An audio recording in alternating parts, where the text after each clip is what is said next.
Okay, this video will be a pretty quick video. This is when how to find the x and y components of a vector that is given to you. So a resultant vector. So this is a full-scale blown-out resultant vector. This would be written in standard form as vector with a magnitude of 25 meters and with a direction of 50 degrees. So it's just given to you in this format in the handout that we give you an example. And to find the x and y components. So if you're given this and you're asked to solve for the x component of the vector and the y component of the vector, then you would use these two formulas. To solve for the y component of the vector, you're going to use the r. R is the magnitude, which in this case is the 25, and then sine theta. Sine is a button in your calculator, it's a function of your calculator, and theta is the angle. So here, this is your theta right here, the 50 degrees. So, and then to solve for the y component, or excuse me, the x component, you're going to use the r cosine theta. So here's how it breaks down. So you're given the r value and cosine 50 and sine 50. If you actually wanted to go ahead and do these as separate steps, you could solve for the cosine of 50 and you would get that as 0.642, and the sine of 50 would be 0.766, and then multiply those times the r value of 25, and that's going to give you your answer. Or you can just put it all in the calculator at one time. 25 cosine 50, hit your enter button, and you're going to get your answer, which is 16.02, and that is the magnitude of the x component. In terms of the direction of the x component, you can, in standard form, it would be reported in degrees, and looking at this, it would be 0 degrees, or you can report it as due east. A lot of times assignments don't even ask you to report those, but you could do it as due east, and I believe I asked you on this to report it in standard form, which would be 0 degrees. But either one, it would be 0 or east. In terms of the y component, you would just do 25 sine 50. If you do that, you get 19.15 as the magnitude. And we can't forget our units in here, so this is meters. This is meters, and that will be at.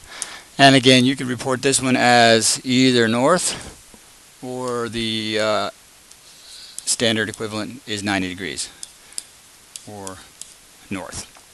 And so that's it. That is how you solve for the x and y components if you are given the magnitude and direction of the resultant vector.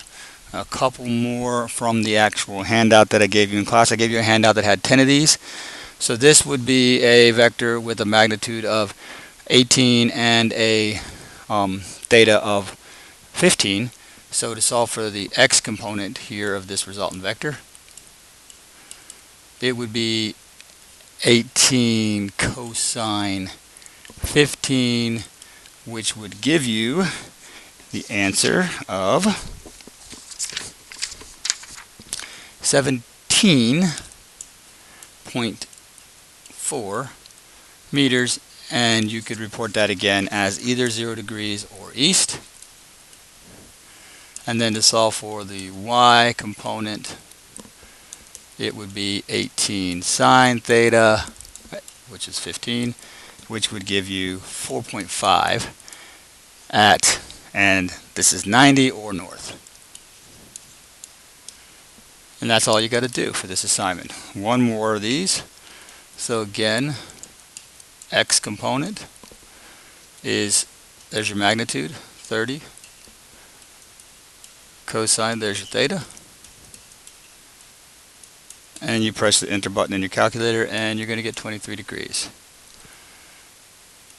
Or 23 is the number. And your degrees, of course, is 0 or due east. Your y component, 30 sine 40, and that's going to give you, in this case, it's going to return a value of 19.3. Your unit is meters. Your direction here is 90. And that's it. When you go to 3, I'll do one more for you, just because this one actually moves from quadrant 1, which is this one, over to quadrant 2. And some people will get thrown back by the fact that when it moves to quadrant 2, you shouldn't get thrown back by this, because you can see here's your x component, there's your y component. Your x component goes to the left, and going to the left is going to give you a negative number. So in terms of the magnitude of this component, from the 0 going this way, it should be a negative number, and this one should be positive, which is another way for you to kind of report the direction, because the fact that it's a negative x component tells you that it's pointing towards this west direction, or this 180 degree standard reporting direction. But let's just go ahead and do the math real quick on that one. And so to get the x component is going to be magnitude, which is 35, and cosine of the angle, which is 140. And if you did that, then you would get, again, negative 26.8, which that is perfectly fine. The unit is meters, and the direction you could report as west, or 180 degrees. And then the r, no surprise here, the r, it goes positive, it goes up. If it were down here, it would be negative, but it's up. And you get that when you do 35 sine 140, you end up with a positive 22.5. And that's meters, and again, that's going to be at 90 degrees or due north. All right, and so that's how this assignment breaks down, and this should be enough for you to get through the rest of these. If you have questions, feel free to see me in tutorials.